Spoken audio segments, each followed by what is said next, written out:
ایک طریقہ کار واضح ہونا چاہیے کہ جس سے یہ جو انٹیگریشن ہے اس کو ایک قانونی اور آئینی حیثیت جو ہے وہ بھی مل جائے، تو اس پہ گلگت بلتستان کے لوگوں کو کوئی اعتراض تو نہیں ہوگا؟ میرے خیال میں نہیں ہوگا، میرے خیال میں میجورٹی ول ایکسیپٹ دیٹ. دیکھیے ہمارے ساتھ مسئلہ یہ ہے کہ ہمارے جو گورنمنٹ ہے وہاں پہ وہ بہت ولنریبل گورنمنٹ ہے. آپ نے دیکھا پرسوں آخری دن جب پرائم منسٹر نے وزٹ کیا اس کے بعد ایسا میجر سوئنگ اس الیکشن میں ہوئی کہ وہ کافی پانسا پلٹ گیا ادھر. تو یہ ہے کہ وہ ابھی اتنا کمزور ہے. اور دوسرا یہ ہے کہ اب اگر آپ پاور ڈیوالو بھی کرتے ہیں، ایگزیکٹو پاور ڈیوالو بھی کرتے ہیں لوکل لیول پہ، تو اس کی پروٹیکشن کے لیے، اس کی انٹرپریٹیشن کے لیے، چیک اینڈ بیلنس کے لیے آپ کے پاس کوئی پراپر کانسٹیٹیوشنل جوڈیشری نہیں ہے. اچھا، یہ اس پہ اس نقطے کو ڈاکٹر صاحب کی طرف لے کے جاتے ہیں. اب یہ بھی بہت اہم نقطہ ہے. بالکل اہم ہے، کیونکہ دیکھیے یہ آپ پہلے تو آپ یہ ڈٹرمن کیجئے نا کہ اس کو آپ کس حیثیت دینا چاہتے ہیں.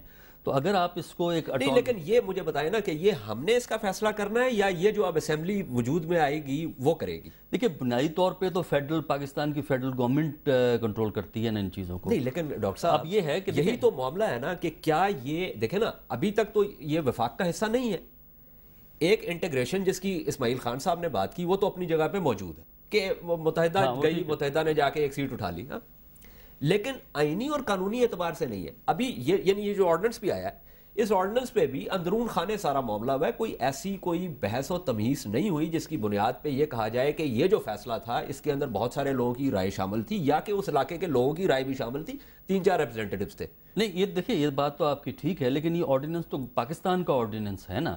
اچھا، اس کی بنیاد پہ جو یہ اسمبلی قائم ہوئی ہے، یہ اسمبلی جو ہے ریزولوشن کے ذریعے ان ایشوز کو ریز کر سکتی ہے، اور اس کے بعد جو ہے گورنمنٹ آف پاکستان جو ہے یہ کانسٹیٹیوشنل میجرز کے ذریعے یہ کانسٹیٹیوشنل ایکسپرٹ بتائیں گے، یا لیجسلیشن پاکستانی پارلیمنٹ کی اس لیجسلیشن کی روشنی میں جو کہ یہاں کی اسمبلی کرے، اس کو ایک اٹونومس سٹیٹس بڑی آسانی سے دے سکتی ہے، جس میں وہ تمام رائٹس ہوں جو کہ پاکستان کے شہری کے ہیں. اس کے علاوہ جوڈیشل سسٹم کو بھی آپ اپ گریڈ کریں تاکہ ایک اٹونومس انڈیپینڈنٹ جوڈیشری جو ہے اپنی جگہ وہ قائم ہو. تو اس طریقے سے اگر آپ اس فکشن کو، میں تو فکشن ہی کہوں گا جو یو این کے قراردادیں ہیں، اس فکشن کو اگر آپ قائم بھی رکھنا چاہتے ہیں تو ان کو ایک اٹونومس فل رائٹس اور جوڈیشل لیگل ایڈمنسٹریٹو سسٹم کے ساتھ ایک اٹونومس یونٹ آپ کریٹ کر سکتے ہیں. تو وہ اٹونومس یونٹ آپ کریٹ کر دیں آزاد جموں کشمیر کے حوالے سے یا اس حوالے سے، وہ اٹونومس یونٹ آپ کریٹ کرتے ہیں تو پھر اس میں معاملہ یہ آتا ہے کہ اگر آپ اس کو واقعی ایک خاص پیرائے میں دیکھیں تو پھر تو وفاقی حکومت جو ہے اس کا ایک جو کنٹرول ہے وہ ایک خاص حد سے آگے نہیں جا سکتا ان تھیوری. یہ ایک علیحدہ بات ہے کہ آزاد جموں کشمیر کی طرح اگر آپ نے اٹونومس یونٹ بنانا ہے کہ جس میں وہ جو کانا منسٹری جو ہے، ایک تو منسٹری کا نام ہی اتنا عجیب و غریب ہے انگریزی میں کانا، لیکن جو کشمیر امور اور شمالی علاقہ جات کی منسٹری ہے اس کا جو وفاقی وزیر ہے وہ وائس رائے ہے آزاد کشمیر کا.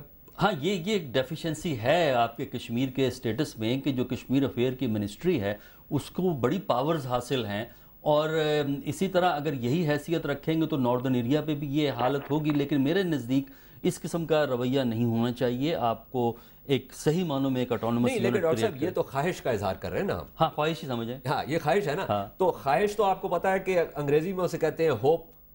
تو hope is a 4 letter word. ہاں، بالکل صحیح ہے. تو یہ جو ہے 4 حرفی جو لفظ ہے، یہ تو پاکستان میں اس کے اوپر زیادہ دار و مدار کرنا کو مناسب نہیں ہے اگر تاریخی حوالے سے بھی دیکھا جائے. بالکل ٹھیک ہے آپ کی بات، لیکن یہ ہے نا کہ اب آپ کو سب سے بڑی بات تو یہ ہے کہ جو ناردرن ایریاز کی لیڈرشپ ہے وہ بیٹھے، پاکستان کی جو لیڈرشپ ہے خصوصاً آپ کی فیڈرل گورنمنٹ، یہ بیٹھ کے ایک ٹھنڈے دل سے سارے ایشو کو دیکھنا چاہیے اور ایک ایسا حل نکالنا چاہیے جو کہ وہاں کے عوام کو بھی قابل قبول ہو. ان کو اگر آپ اسی طرح سسپینشن میں رکھیں گے جو 62 ایئر سے آپ نے رکھا ہوا ہے تو ظاہر ہے ان میں ایک نا امیدی، ایلینیشن ڈیولپ ہوگی. آج میڈیا اتنا اوپن ہو گیا ہے، انفارمیشن اتنی زیادہ اویلیبل ہے، کب تک آپ حقوق ان کو ڈینائی کر سکتے ہیں؟ اسماعیل خان صاحب کی طرف جاتے ہیں. اسماعیل خان صاحب، میں نے کہا خواہش ہے، بلکہ یہ خواہش بھی نہیں ہے، امید ہے.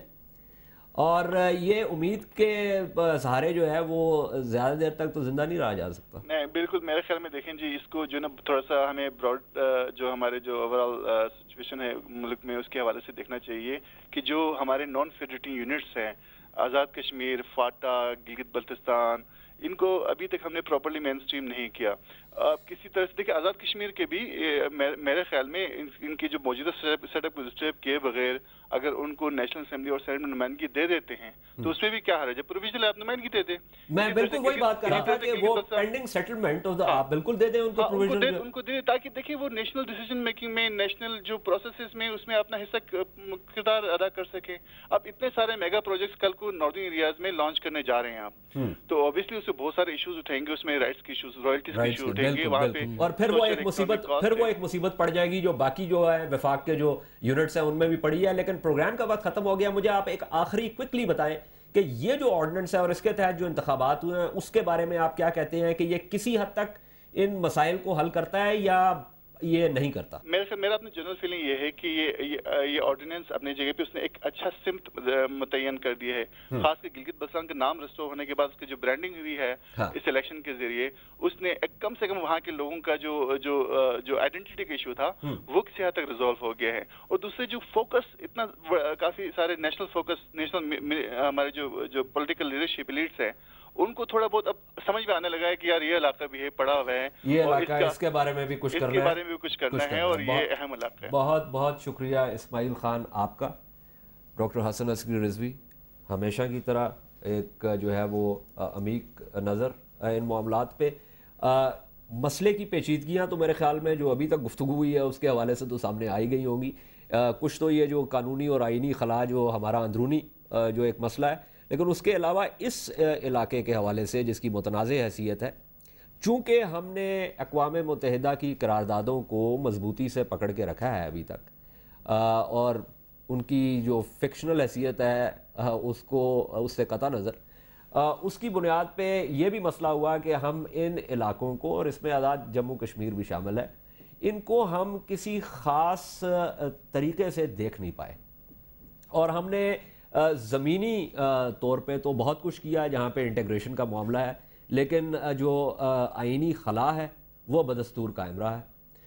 اب یہ ہے کہ اسماعیل خان صاحب نے ایک تفصیل سے علاقے کا ایک تاریخی جو ہے وہ تناظر بھی دیا ہے، اور اس کے علاوہ انہوں نے یہ بھی کہا ہے کہ یہ جو آرڈیننس ہے یا اس آرڈیننس کے تحت جو انتخابات ہوئے یہ ایک مثبت پیش رفت ہے، لیکن اس سے بہت آگے جانا ہے کہ کیونکہ اگر وہاں پہ آپ نے ڈیولپمنٹ پروجیکٹ شروع کرنے ہیں، اس میں رائلٹیز کے ایشوز آ جائیں گے، اس میں رائٹس کے ایشوز آ جائیں گے، اس میں اور بہت سارے جو ہے وہ قانونی جو ہے وہ پیچیدگیاں پیدا ہوں گی.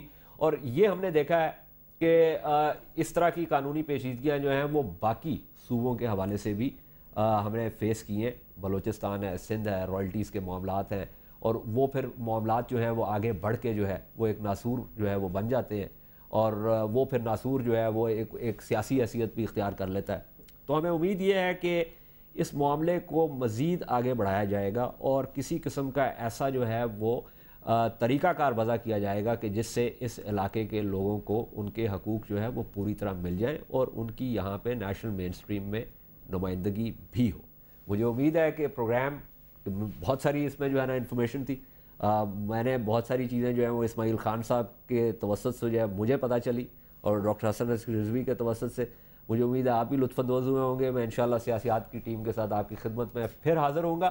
اگر آپ ہمیں کوئی فیڈ بیک دینا چاہتے ہیں تو آپ ہمیں لکھ سکتے ہیں. ای میل ہے ejazhaider26@gmail.com. میں دہرا دیتا ہوں، ejazhaider26@gmail.com.